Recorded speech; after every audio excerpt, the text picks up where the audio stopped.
This story is titled, Older Brother Stole My Younger Brother's Fiancée, Destroyed Our Family, and Karma Finally Hit. Hey everyone. So, I'm not the type to air my personal stuff online, but this has been eating me up inside. I guess I just need to put it out there to process everything. So, my family is all about loyalty. Like, it wasn't just something our mom said to sound wise. It was our unofficial family motto. At the end of the day, all you've got is family, she'd say. And for a long time, I believed it. There were four of us kids. Alex, the oldest at 29, Sarah, the second at 26, me at 24, and Jake, the youngest at 22.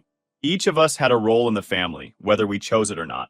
Alex was the golden child. If you know the type, effortlessly good at everything, charming as hell, and just enough obliviousness to make you forgive his flaws. That's Alex. He was the quarterback in high school, got into a decent college without trying too hard, and always seemed to have people wrapped around his finger. But Alex's charm had its downsides. He wasn't mean or cruel, but he was selfish in that casual, clueless way that makes you feel like you're being unreasonable if you call it out. He'd eat the last slice of pizza without checking if anyone else wanted it, borrow your favorite jacket and return it stained, talk over you at dinner because his story was more interesting. Little stuff, you know? It didn't seem like a big deal at the time, but it added up. Then there was Sarah, 26, the practical one. Sarah was the person who kept things together. If Alex's ego needed to be reined in, or Jake needed advice on how to deal with a professor, Sarah was the one we turned to. She had no time for drama, but somehow always got pulled into it because she hated leaving things unresolved. She had this way of making you feel like she cared without coddling you, which was great for me because I'm the one who's always been, well, a bit indecisive. I guess that's my role, the middle one trying to figure it all out. I wasn't as flashy as Alex or as grounded as Sarah. I've always been somewhere in between, doing my best to keep up with the expectations placed on me while not stepping on anyone's toes. Then there was Jake, the youngest. Jake was quiet, not shy, just observant. He was the kind of guy who wouldn't say much during a conversation, but would throw in one comment that completely nailed the situation. People underestimated him a lot, but that was a mistake. Jake was always watching, figuring out how things worked, and planning his next move. He wasn't the most confident person in the room, but he had a good heart and a sharp mind. Growing up, Mom made sure we stuck together. It didn't matter who messed up, the whole family paid for it. Missed a chore? Everyone got lectured. One bad report card? Group study sessions were enforced. We complained about it, of course, but deep down, I think we appreciated it. That structure made us feel like we were in it together. For a long time, that loyalty worked. If someone picked on Jake, Alex would step in. If Alex got too full of himself, Sarah would bring him back down to earth. And if I felt stuck, Jake would give me perspective. It wasn't perfect, what family is, but we had each other's backs, no matter what. Then things started to change, and it all began with when Jake met his girlfriend Emma. Jake and Emma's relationship started off like something out of a rom-com. At least that's how Jake described it. They met at work, and Emma was the bubbly, confident type who could make friends with anyone. Jake was quieter, more serious, but somehow they just clicked. Opposites attract, I guess. When Jake first told us about her, he couldn't stop smiling. She's amazing, he said. Funny, smart, doesn't take herself too seriously. I really think she might be the one. It was a big deal for Jake to say that because he's not the type to get swept up in feelings. He's the kind of guy who overthinks everything. But with Emma, he seemed sure. The first time Emma came over to meet the family, she fit in so well it was almost weird. You know how it can be awkward when someone new is introduced to a tight-knit group? Not with Emma. She was charming, funny. She made everyone feel at ease. Even Sarah, who's naturally skeptical of new people, warmed up to her right away. She's great, Sarah told me later. Jake's lucky to have found her. And honestly, I agreed. At the time, it seemed like Emma was exactly what Jake needed. When Alex met Emma that evening, they clicked together quickly. They had this undeniable chemistry that everyone noticed. Alex, being his usual self, tried to test her with his witty sarcasm and dry humor. Emma didn't miss a beat. She fired back with her own clever retorts, leaving Alex genuinely impressed. It was like watching a masterclass in banter. They spent half the night exchanging playful jabs, and by the end of it, even Alex had a big grin on his face. However, for a while, everything seemed perfect. Jake and Emma were inseparable, but in a healthy way. They'd spend weekends hiking, trying out new restaurants, or just hanging out at home watching movies. Jake was happier than I'd ever seen him. But as time went on, Emma, normally, started to visit the family house more often, and things started to shift. At first, it was subtle. So subtle I wondered if I was imagining it. That's when I started noticing more things. Emma and Alex seemed to have this connection. Nothing outright inappropriate, just little things. They'd laugh at inside jokes Jake didn't seem to be in on. During one of the family dinners, Emma always ended up sitting next to Alex, and their conversations were animated in a way that made the rest of us fade into the background. Jake didn't say anything at first, but I noticed the way his smile would falter when Emma and Alex were talking. I brushed it off.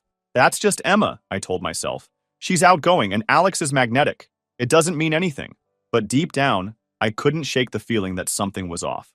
Looking back, I realized that the cracks in our family dynamic started forming long before anyone noticed. Alex had always been self-centered, but this was different. And Jake, who had spent so much of his life idolizing Alex, was starting to see him in a new light. Then came the day Jake brought Emma to our regular Sunday family dinner. Right away, I began to sense a bigger shift. During dinner, Emma and Alex started joking about something that had happened at work. They were laughing so hard they were practically in tears, and Jake was just sitting there, smiling politely. It wasn't anything significant, but it made me uncomfortable for some reason I couldn't put my finger on. Later that evening, Sarah pulled me aside. "Is it just me, or does Emma seem really friendly with Alex?" she asked. I shrugged it off. "They're just getting along. You know how Alex is. People are drawn to him." But Sarah gave me a look. "Yeah, but Jake's her boyfriend, not Alex." I didn't have an answer for that. But since Sarah started to notice too, then obviously there is something wrong. As the weeks went by, those little moments started piling up.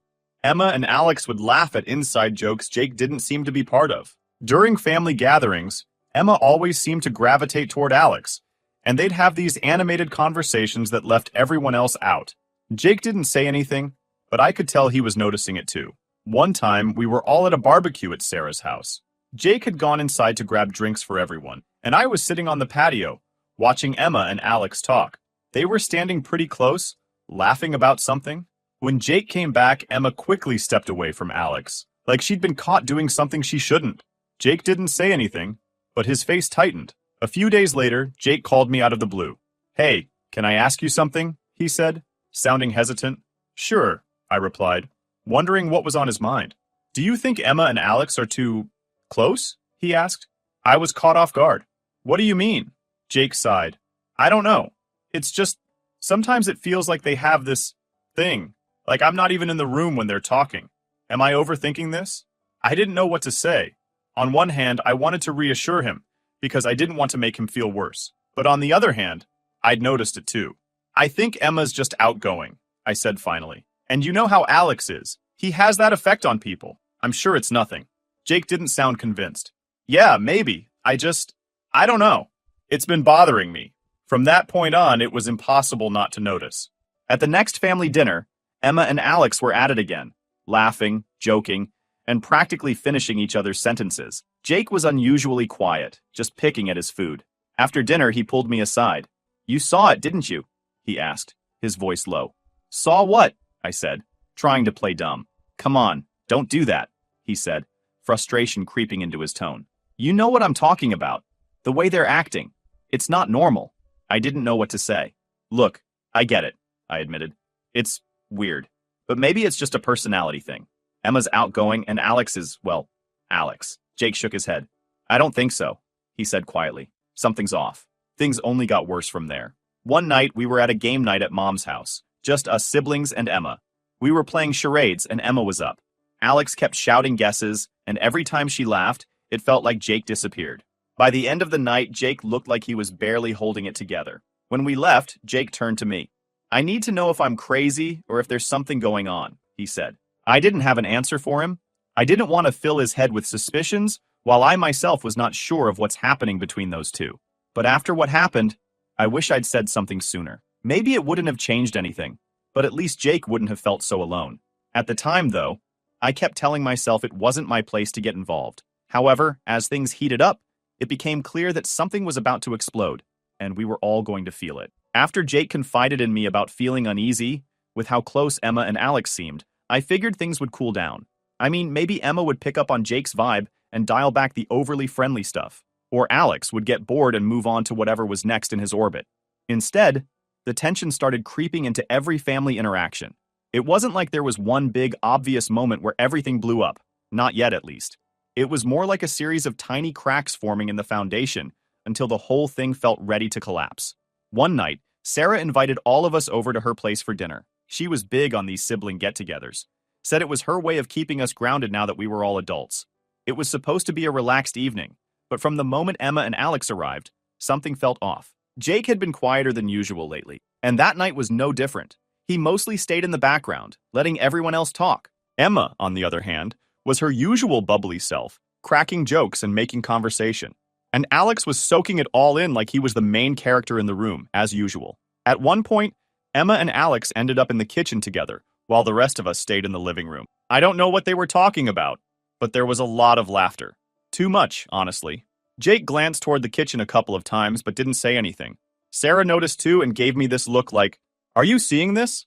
When they finally came back, Jake barely made eye contact with either of them. His whole mood shifted and did not talk to Emma directly for the rest of the evening. A couple of weeks later, Mom hosted one of her classic Sunday dinners. These were a big deal in our family, a tradition she insisted on, even when we all had other things going on. Normally, Jake loved these dinners. He'd joke around with Sarah, ask Mom about her garden, and actually seem relaxed for a few hours. But this time, he was so different.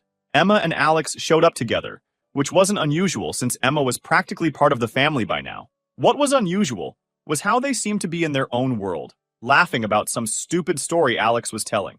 I didn't catch all the details, but the way they interacted felt too familiar. Jake was sitting across from them, not saying much. At one point, Emma reached over to touch Alex's arm while laughing, and I swear I saw Jake's jaw tighten. He didn't make a scene, but you could feel the tension in the air. Even Mom, who's usually oblivious to stuff like this, kept glancing between them like she was trying to figure out what was going on. The final straw came during a random weekday. I was at work when my phone buzzed. It was a text from Jake. "Jake, she's gone." That was all it said. I was confused, so I immediately called him, and when he picked up, his voice was shaky. "She left," he said. "She packed up her stuff and said she's in love with Alex." I didn't know what to say. "Alex?" I asked, like I needed to hear it again to believe it. "Yeah," Jake said bitterly. "My own brother." By the time I got to Jake's place that evening, he was a wreck. The living room was a mess. Stuff scattered everywhere, like he'd been too angry to care where anything landed. A picture of him and Emma was lying face down on the floor. Jake was sitting on the couch, staring at nothing. "She didn't even try to hide it," he said when I sat down next to him. "She just said it like it wasn't a big deal. I'm in love with Alex." I didn't know what to say. "What do you want to do?" I asked finally. Jake just shook his head. "What can I do? She's gone, and Alex..." He paused, his voice shaking. "Alex isn't my brother anymore." The hurt in his eyes cut deep, and I felt my own anger rise, not just at Alex, but at the unfairness of it all. I put my arm around his shoulder, trying to offer some comfort. "Jake, I know this feels like the end of the world right now, but we're gonna get through this." I left Jake's place that night feeling like everything had changed. Our family, which had always been built on loyalty, trust, and having each other's backs, felt broken beyond repair. The fallout was just beginning. But even then, I knew things would never be the same. After Jake dropped the bomb about Emma leaving him for Alex, things in our family went from bad to worse. If I'm being honest, I think we all knew deep down something was off before this happened, but no one wanted to believe it could actually be true. I mean, who wants to admit that your brother would betray you like that? The day after Emma left, Jake didn't come to our mom's usual Sunday dinner, which was a first. He texted me that morning. "I'm not coming. Can you tell Mom?"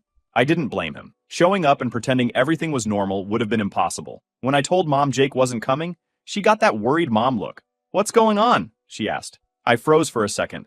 I wasn't sure if I should tell her everything, but what was the point in hiding it? "Emma left Jake," I said. "She's with Alex now." You'd think I'd told her the sky was falling. She looked completely stunned, like she couldn't process what I was saying. "What do you mean she's with Alex?" "They've been seeing each other behind Jake's back," I explained. "She told Jake she's in love with him." Mom just sat there for a moment, shaking her head. "No," she said. "Alex wouldn't do that. He wouldn't." I didn't respond. What was the point? It wasn't like I wanted to believe it either, but it was the truth. By the middle of the week, everyone in the family knew. Sarah was furious. She called me as soon as she heard. "What the hell is wrong with Alex?" she fumed. "Jake's his brother. How could he do something so disgusting?" I didn't have an answer. I mean, what do you even say to that? Dad, on the other hand, didn't waste time. He called Alex directly. I wasn't there for the call, but Jake told me Dad didn't hold back. "You're no son of mine," he said, before slamming the phone down. Dad's always been the kind of guy who believes in loyalty above all else, and this crossed every line imaginable. Sarah decided to confront Alex too. She called him once, let him have it, and then blocked his number. She didn't want anything to do with him after that. But Mom was different. She couldn't bring herself to cut Alex off. "She's still my son," she kept saying, as if that made everything okay. Jake was staying at my place by then, because he couldn't handle being in the house he'd shared with Emma. One night, Mom called and asked if I could get Jake to talk to her. "He won't answer my calls," she said. "I just want to make sure he's okay." When I brought it up to Jake, he shook his head. "I can't deal with her right now," he said. "She's just going to try to defend Alex, and I don't want to hear it." I didn't push him. Honestly, I couldn't blame him. A couple of weeks later, Mom invited us all over for dinner, saying she wanted to talk about moving forward as a family. Jake refused to go, but I decided to show up just to see what she had to say. When I walked into the dining room, I saw Alex sitting there. I almost turned around and left. I couldn't believe Mom had invited him without telling anyone. Sarah showed up a few minutes later, saw Alex, and immediately started yelling. "Are you serious, Mom? You think we're just going to sit here and play happy family with him after what he did?" Mom tried to calm her down, saying something about forgiveness and how we needed to stay united as a family. But Sarah wasn't having it. "He destroyed Jake," she shouted, "and you're acting like it's no big deal." Alex just sat there, not saying a word. I don't know if he was ashamed or if he just didn't care enough to defend himself. Either way, it made me sick. Sarah stormed out, and I followed her. "You coming?" she asked as she headed to her car. "Yeah," I said. "I can't sit in there with him." After that disaster of a dinner, things got even more strained. Jake stopped talking to Mom entirely. "She made her choice," he told me. "She chose Alex over me." Sarah and I still talked to Mom, but every conversation turned into an argument. "He's your brother," she'd say whenever we brought up Alex. "No," I told her one day. "A real brother wouldn't do what he did. He's on his own now." Then, out of nowhere, the news of Alex and Emma getting engaged came. They actually had the audacity to send out wedding invitations to the entire family. Like everything was fine. But none of us went. Not me, not Jake, not Sarah, and definitely not Dad. Mom, of course, went to the wedding. She even posted pictures on Facebook, smiling like she didn't have a care in the world. When Jake saw them, he just shook his head. "She's lost it," he said. Sarah was angrier. "She's acting like nothing happened," she said. "It's disgusting." After the wedding, it felt like Alex and Emma were trying to pretend the rest of us didn't exist. They posted their perfect life all over social media. Pictures of their new house, vacation photos, gushy anniversary posts. But the rest of us? We pretended they didn't exist either. As for Jake, despite everything, he's not the type to seek confrontation or cause harm. He's hurt and angry, sure. But deep down, I think he's just trying to make sense of it all and move on with his life. I don't think he'll ever confront Alex directly or do anything drastic. That's just not who he is. Instead, he's focusing on healing and rebuilding his life without Emma. It's been a tough journey, but I believe in Jake. He's resilient, and while the scars of betrayal will always be there, he's finding strength in his own way. It's been tough, but we're slowly finding our way without them. Family gatherings are different now, quieter, but we're sticking together. I wish I could say things are back to normal, but the truth is, it's a new kind of norm. I'll keep you all posted on how things unfold. There's bound to be more drama down the line. And who knows? Maybe some reconciliation too. Thanks for sticking with me through this wild ride. Stay tuned for updates. Update 1. All right, here's the update I promised. Things have been quiet for a while on the Alex and Emma front. Or at least that's what I thought. None of us really kept tabs on them after the wedding. We'd cut them off entirely. Jake was rebuilding his life. Sarah was focused on her career. And Dad wouldn't even let Alex's name come up in conversation. Mom was the only one still keeping in touch with him, but even she avoided bringing him up too much around the rest of us. Then, out of nowhere, Mom called me one evening. Her voice was shaky, like she was on the verge of tears. "Alex needs us," she said. Now, I wasn't in the mood to play therapist for Alex, so I almost ignored her, but something about her tone made me curious. "What happened?" I asked, already bracing myself for some ridiculous drama. "It's Emma," she said, her voice trembling. "He caught her cheating." I couldn't help it. I laughed. Yeah, I know it wasn't the most mature reaction, but come on. The irony of it all was too much. "With who?" I asked, already half expecting her answer. "His best friend," she said, sounding horrified. I nearly dropped my phone. Wait, what? Apparently, Alex had walked in on Emma and his best friend, let's call him Chris, while they were in the middle of something. He confronted them, and Emma didn't even try to deny it.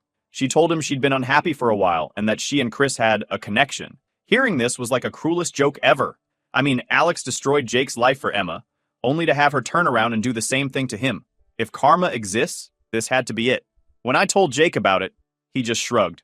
Figures, he said. I was surprised by how calm he was. Doesn't it make you feel better, knowing he's getting a taste of his own medicine? I asked. Jake thought about it for a second, then shook his head. Not really. It doesn't change what he did to me. That hit me hard. Jake wasn't bitter or angry anymore. He was just done. Alex didn't matter to him anymore. It was like he'd closed that chapter and moved on, and honestly, I was proud of him for that. Sarah, on the other hand, had plenty to say when I told her. Serves him right, she said, laughing. I hope it hurts as much as it hurt Jake. Even Dad, who rarely said much about Alex these days, weighed in. That boy made his choices, he said. Now he has to live with them. Mom, predictably, was trying to rally the family around Alex. He's heartbroken, she told me. We need to support him. I couldn't believe what I was hearing. Support him? After what he did to Jake, I snapped. She made a mistake, she said, using her go-to excuse for Alex's behavior. No, Mom, I said firmly. A mistake is forgetting someone's birthday. This was a deliberate choice, over and over again. He doesn't get a free pass just because he's your son. Alex started calling me after everything went down, but I ignored his calls. I didn't want to hear his sob story. I mean, what was I supposed to say? Sorry your life fell apart, but you kind of brought it on yourself? Jake told me Alex tried reaching out to him too, but he blocked his number immediately. I don't want to hear it, Jake said. He made his bed. Meanwhile, Mom kept trying to push for some kind of family reunion. She even suggested having Alex over for Sunday dinner, which went over about as well as you'd expect. Are you serious? Sarah said when Mom brought it up. Do you think Jake's going to sit across from Alex at the table and pretend everything's fine? Because that's not happening. Mom sighed. He's still your brother, she said, as if that was supposed to magically fix everything. No, Sarah replied coldly. He's not. As for Alex and Emma, it didn't take long for their perfect little life to crumble. Emma moved in with Chris almost immediately after Alex found out about the affair. They didn't even try to keep things low-key, posting pictures on social media like they hadn't left a trail of destruction behind them. Alex, from what I heard through Mom, was a complete wreck. He'd been staying with a friend, trying to figure out what to do next. Mom said he cried when he told her about everything, saying he didn't know how things had gone so wrong. I didn't have the heart to tell her it was pretty obvious how things had gone wrong.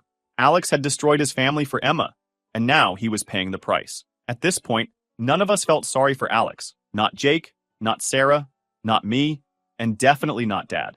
Mom was the only one still holding on to the idea that we could somehow come back from all of this, but the rest of us had moved on. Jake started focusing on himself and his future. Sarah threw herself into her career and barely mentioned Alex anymore. Dad? He found peace in cutting Alex out entirely. As for me, I finally stopped feeling like I had to play mediator. I wasn't going to pretend everything was fine anymore. Alex made his choices, and now he was living with the consequences. That's the latest. If you think this is the end of the story, you might be right. Or maybe not. Either way, I'm glad I don't have to deal with their drama anymore. Final update. All right, guys. Here's the final update, or at least I think it is. After a few months from my last update, things have taken a turn, and I honestly didn't see it coming. You'd think after everything that's happened, we'd all just go our separate ways and let the mess settle. But no, life had a little more chaos in store. So, after the whole Emma and Chris situation blew up, Alex went into full-on damage control. He kept messaging all of us, me, Sarah, and even Jake, trying to explain himself, but none of us replied. Then came the twist I didn't expect. Chris dumped Emma. Yup, the guy she left Alex for kicked her to the curb a few weeks after they moved in together. From what Mom told me, because of course she was still talking to Emma, Chris wasn't ready for a serious commitment. I guess stealing another man's fiancée wasn't enough excitement for him. Emma apparently tried to go back to Alex after that. She called him, crying and saying she made a mistake. I don't know which mistake she meant since she has too many. But Alex, shockingly, didn't take her back. She betrayed me, he told Mom. I can't trust her anymore. It's ironic, isn't it? The woman Alex destroyed his family for ended up doing to him what he did to Jake. If I weren't so annoyed with the whole situation, I might have laughed. Here's where things get even messier. Mom, bless her heart, decided this was the perfect time to push for reconciliation. She called me one night, all excited, and said, Alex wants to talk to Jake. He's ready to apologize and make things right. I almost dropped my phone. Mom, are you serious? Jake doesn't want to hear from Alex. He's moved on. He's still his brother, she said, like that magically erased everything Alex had done. I told her to drop it, but of course she didn't listen. Instead, she tried to stage an intervention. She invited Jake over to her house without telling him Alex would be there. Jake showed up, thinking it was just a normal visit, only to find Alex sitting at the kitchen table. From what Jake told me later, it took everything in him not to turn around and walk out immediately. "What's he doing here?" Jake asked, glaring at Mom. "I just thought you two could talk," Mom said, her voice all hopeful and annoying. "There's nothing to talk about," Jake said.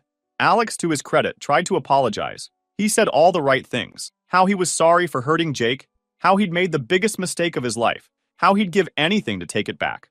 But Jake wasn't having it. "You didn't just hurt me," he said. "You destroyed our family. You made your choice, Alex. Live with it." And with that, he walked out. When Jake told me about it, I could tell he was still upset, not because he regretted what he said, but because Mom had put him in that position. "I can't believe she did that to me," he said. "She's supposed to have my back." I didn't have much to say. I mean, I agreed with him. Mom's constant need to fix things has only made everything worse. As for Alex, I haven't heard much from him since then. From what Mom says, he's been trying to work on himself, whatever that means. He's still living alone, still trying to rebuild his life after Emma. Jake, on the other hand, is doing better than I've seen him in years. He's back at the gym, hanging out with friends, and even started seeing someone new. He's not rushing into anything serious, but he seems genuinely happy for the first time in a long time. Sarah's thriving too. She's been focused on her career and doesn't waste any energy on Alex or Emma anymore. "They're not my problem," she says every time Mom brings them up. "Dad? He's stayed out of all of it. He hasn't spoken to Alex since the fallout, and I doubt he ever will. For him, family loyalty is sacred, and Alex broke that in the worst way possible. As for me, I'm just glad it's all behind us. I don't feel the need to keep tabs on Alex or wonder what's going on in his life. He made his choices, and we all had to live with the consequences. But now we're moving forward, one step at a time. So, yeah, that's where things stand. Alex is out of our lives, and honestly, we're all better off for it. That's the final update. Thanks for sticking with me through this mess. Here's hoping the next chapter of life is a little less dramatic.